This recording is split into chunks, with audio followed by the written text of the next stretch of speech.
All right, welcome. If you're prepping for your exams, you've come to the right place. Today, we're going to demystify one of India's biggest labor reforms, the Code on Wages 2019. We'll break down exactly what you need to know so you can walk into that exam feeling confident. So, let's start with the big picture. What's the main idea here? Well, it's all about simplification.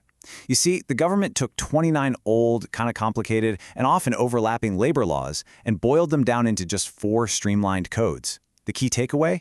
It's all about making things clearer. And here it is, the star of our show today, the Code on Wages 2019.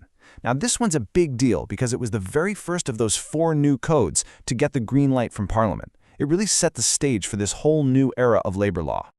Okay, so here's our game plan. We've broken this down into 5 key areas. We're going to look at why this code exists, dig into the brand new definition of wages, compare the new floor wage and minimum wage, talk about gender pay equality, and finally, simplify the bonus rules. Let's jump right in. First things first, let's tackle the why and the what. The whole point of this new code is to take 4 major and frankly, pretty old laws about wages and bonuses and bring them all together under one single modern roof. Now pay close attention here because this is classic exam material. The Code on Wages didn't just appear out of nowhere, it absorbed 4 existing acts. You'll want to remember these: the Payment of Wages Act, the Minimum Wages Act, the Payment of Bonus Act, and the Equal Remuneration Act. All 4 are now under this one umbrella. All right, let's move on to what is probably the most fundamental change in this whole thing: the new standardized definition of wages. For the first time ever, we have a single definition that applies across the board, and it changes, well, pretty much everything. So how does the code define wages? It says it's basically all the money you get for your work. But crucially, it builds the definition on a foundation of 3 core parts: your basic pay, your dearness allowance, and any retaining allowance. That's the starting point. But what's not included is where it gets really interesting.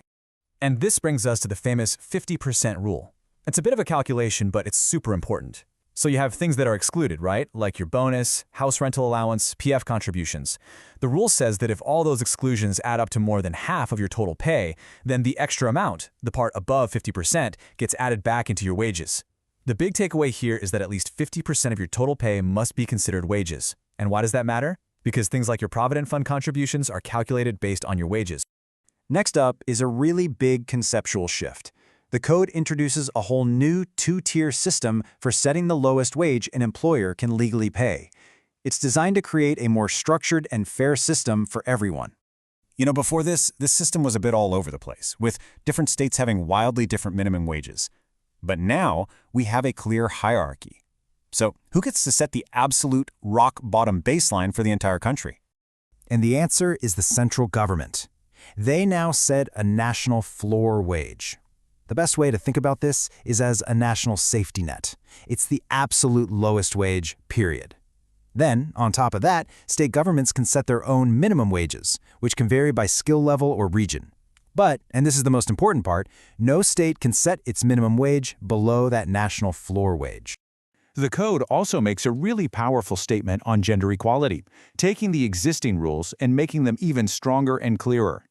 The law is crystal clear on this. It builds on the old Equal Remuneration Act and flat out prohibits any kind of discrimination based on gender when it comes to pay for the same work or work that's similar in nature. And this isn't just about paychecks. It covers recruitment and promotions too.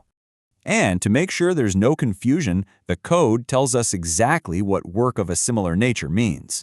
It all boils down to 4 key things: the skill, the effort, the experience, and the responsibility involved. This gives a really solid framework to make sure people are being paid fairly. Okay, we're in the home stretch. For our final section, let's quickly go over bonuses. The code pulls together the rules on bonus payments, and we're just going to hit the highlights you'll need for your exam. Think of this table as your bonus cheat sheet. To be eligible, you got to work at least 30 days in the year. The minimum bonus is set at 8.33% of your wages, and the max is capped at 20%. And take a look at the disqualifications. The code specifically adds sexual harassment to the list of things that can make an employee lose their bonus. That's a key update. So let's do a super fast recap. If you remember nothing else, lock these 5 points in your brain. 1.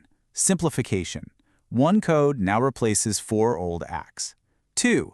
That new 50% rule for what counts as wages. 3. The new 2-level system with a national floor wage. 4. No gender discrimination in pay. And 5. Clear, updated rules on bonuses. Got it? Good. And I'll leave you with a final thought to chew on. Since this new single definition of wages is used to calculate everything from your provident fund to your gratuity, how do you think this will change the entire social security system for India's workforce in the long run? Something to think about. That's all for now. Best of luck with your preparation.